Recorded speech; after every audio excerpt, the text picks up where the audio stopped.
एक समय की बात है। किसी जंगल से एक मुनि गुजर रहे थे।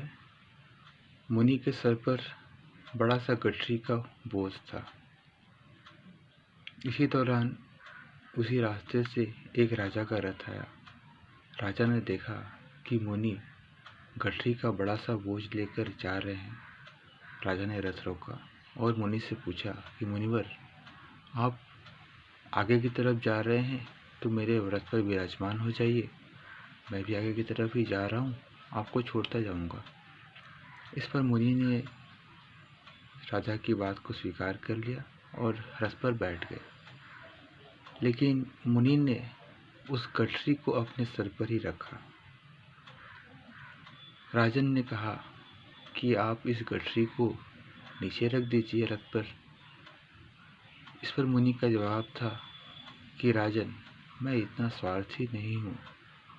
एक तो ये रथ मेरा भार वहन कर ही रहा है, लेकिन इस गठरी के भार से मैं रथ का और तकलीफ नहीं देना चाहता हूँ, इसलिए मैं इस गठरी को अपने सर पर ही रखूँगा। राजन ने कहा कि मुनिवर, ये रथ आपका भार के साथ साथ गठरी का भार भी तो सहन कर रहा है। लेकिन मुनिवर नहीं माने। उन्होंने कहा कि नहीं, चाहे कुछ भी हो जाए, मैं इस गठरी के भार को अपने सर पर ही रखूँगा, क्योंकि मैं इस गठरी के भार से इस रथ को और तकलीफ नहीं देना चाहता हूँ। तो इस कहानी से हमें ये देखना है कि हम लोग भी कहीं ऐसा नहीं करते हैं। बहुत सारी जो दिन प्रतिदिन का चिंता, तनाव, समस्या, इन सभी का भार को हम अपने मन में लेके ही घूम रहे हैं।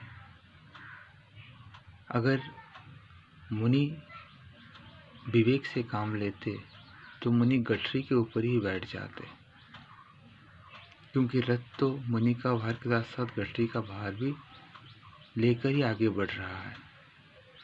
जीवन में हमें भी अपने परेशानी, दुख, तकलीफ रूपी गठरी को अपने नीचे दबा के रखना है और उस दुख, तकलीफ के ऊपर में बैठकर हमें जीवन की यात्रा करना है।